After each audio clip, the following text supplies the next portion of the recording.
clear. Go.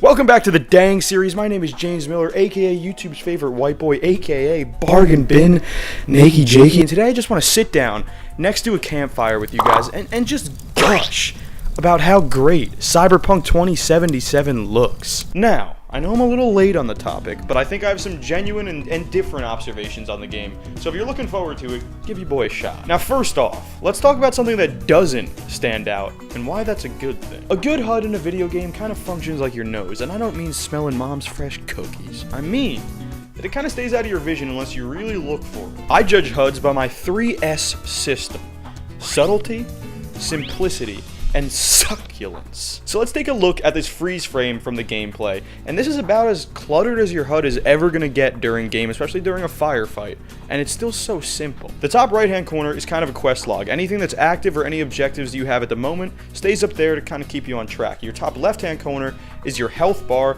and also a sound wave widget to let you know when someone's talking to you and who it is. Now in the middle of the screen, you'll have things highlighted like objectives that are close to you, damage that you're doing to enemies as bullets hit them, enemies' health bars, and their names. Now something else you'll see floating around the screen, which I think is extremely helpful to gameplay, is when enemies yell something in a firefight, their dialogue kind of pops out on the screen for a split second where they are and follows them as they move. And I think that's really helpful because in video games you can never get perfect dynamic sound, but having this thing follow them around kind of helps amplify the importance of the sense of hearing when you're kind of just looking at a flat screen trying to show you a 3D space. Now at the very bottom of the screen is going to be where any dialogue is coming from, and I'm assuming you can turn that off like subtitles. I always keep subtitles on, I like them.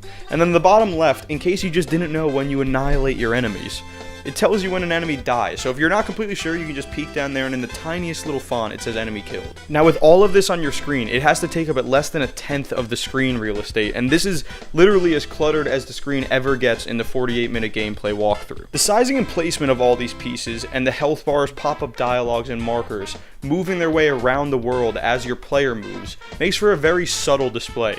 Not to mention, the colors and the fonts make it absolutely succulent. So that explanation was short and simple like a good HUD should be, but let's move on to something a little more complicated. Let's talk about gameplay. Now the gameplay doesn't seem to be reinventing the wheel, but it kind of seems like a hodgepodge of fantastic mechanics from other really good games. You have the ability to affect time and movement from Max Payne. You have the ability to slide and double jump from Call of Duty, except it actually makes sense in this world. You have tactical takedowns like Dishonored and Far Cry. You have tactical teamwork with an AI partner like Rainbow Six Vegas or Mass Effect. And to top off this video game gumbo, you have fluid, fast, and free shooting / cover systems like any good FPS should have. What's really nice to me about the gameplay is that it doesn't seem like CD Projekt Red went out and just tried to rip everything fun in the industry off all willy-nilly.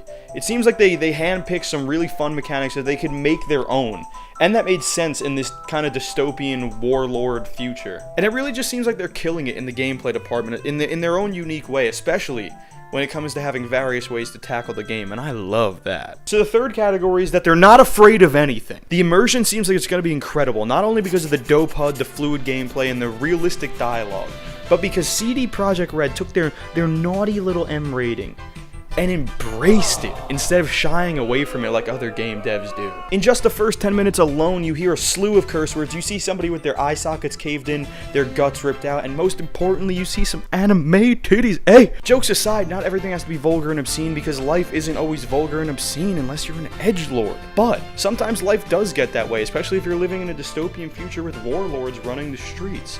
And it's nice to see the game doesn't shy away from it. Now, on to the last and most convincing reason that Cyberpunk 2077 looks so dang good. And that's the world, and more importantly, its consequences.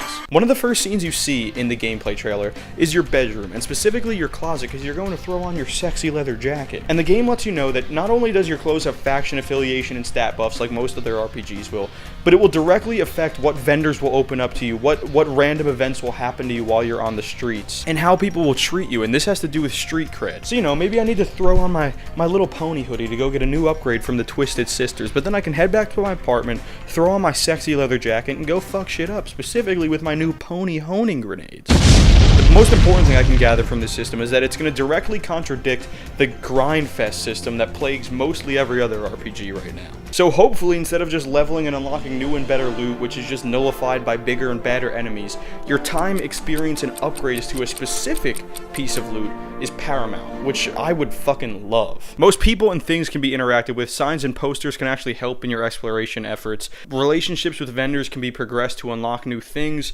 there's no loading screens throughout the entire game. It's just crazy how far this game will go to keep you completely immersed. And from what I can tell, the game world can actually exist without you, not like when you're not playing the game, but like in one of my favorite things in Fallout is when you go to a vendor and you trade them a bunch of stuff and they give you all their caps, or you buy a bunch of stuff from them, you buy their unique weapons, and then you go off and do some quests, you come back hours later and they have more caps and more guns and new inventory, and I just think that is the coolest thing, that the world just kind of like lives and exists on its own. And apparently that's something Cyberpunk is going to take into account and put into the game, and that, again, just, I can't say it enough, just leads to more and more immersion. But more important than any of that is your freedom to make choices and their consequences, like I said before. So let's take this instance into account. Deshaun Watson wants us to go steal a bot for him, for his gang. We find out that a corpo wants the other gang that has the bot that's selling it, that Deshaun wants us to get, so we have some choices now. I'm going to have to read from my script because this is a long series of events, but you can go to the corpo to secure funding to buy the bot and avoid conflict. You could get there and try to murder them for the money. You could get there and be intimidated by their level because you can see their level and their upgrades through one of your upgrades, and dip. And then just go try to take the gang on yourself. You can go straight to the gang and fight your way to the bot. You could try and convince the gang to give it to you for free, or you could secure the 50,000 Eddie funding for the bot, and then kill the gang anyway and keep the money and the bot, which is what I would do. Hell, you could probably bring everybody together in your apartment, the two gangs, the corpos, your buddies, sit them down, hook up some Xbox Originals LAN style, throw Halo Combat Evolved in there, and play a match of Slayer. Winners take all. I don't know, but that's what I'm gonna do. Now, these guys take the more diplomatic approach. They just get the 50,000 eddies and go to the gang and try and solve it peacefully. And when you get inside, you kind of see why. Their defenses are a little insane. But when you get inside, you also like hear little tidbits about different ways you could have went about it, like sneaking in and different places you could have entered from. And it's just really cool, even though the majority of people are probably going to take this route, which is the one that the game kind of steers you toward. Get the 50,000 eddies, buy the bot, don't cause any problems. But it's just amazing that the other options are there and viable, and it's not all just going to lead to the same stupid ending under the guise of free choice. Now, when I play this part of the game, I'm definitely going to get the 50,000 eddies, and then I'm going to murder the high-leveled gang, even though it's probably going to take 800 tries, because do you know how many patches I could buy for my jacket with 50,000 eddies? I'd be the coolest girl on the street. Later in the mission, even though you took the peaceful route, shit goes wrong, and you need to count on your dialogue options to get yourself out of a sticky situation. And like the game dev says earlier in the game, the dialogue is actually fueled by the gameplay instead of the other way around.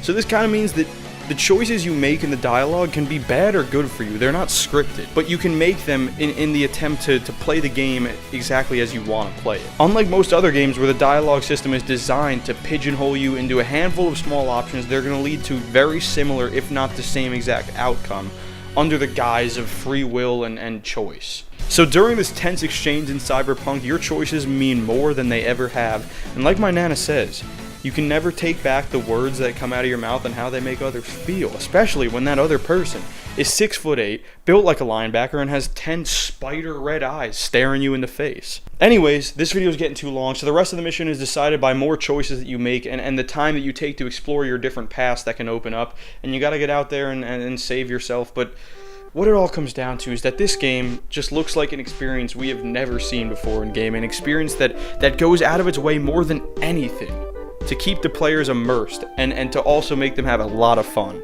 And I'm so dang excited.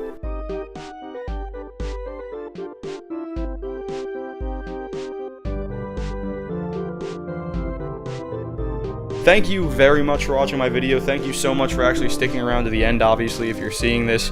I don't like to ask for, like, likes and comments and subscribes and stuff during the video, because it kind of takes away from the entertainment value and the immersion. But since you're still here, that I hope that means you enjoyed. If you did, any interaction with the videos really helps propel it in search engine and stuff like that. And not that that's the most important thing, but I'd love to see the channel grow. Outro music by Claire Howard. Her stuff is linked in the description as always. And I hope you had some fun. I hope to see you in the next one too. YouTube's favorite white boy, signing out. See you in the next one.